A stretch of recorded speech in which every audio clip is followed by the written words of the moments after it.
naisipan ko rin na hindi pumasok. Tatambay na lang ako doon sa mga malalapit kong kaklase. Doon ako makikipag jamming sa kanila.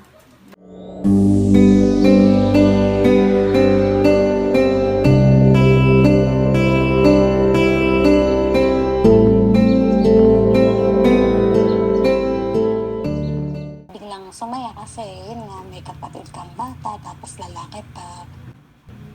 Pero doon nagbago lahat kasi kumbaga hindi ko na-enjoy yung paglalaro kasi kailangan mong bantayan yung mga kabata mong kapatid hanggang sa dumating ulit si Mariel.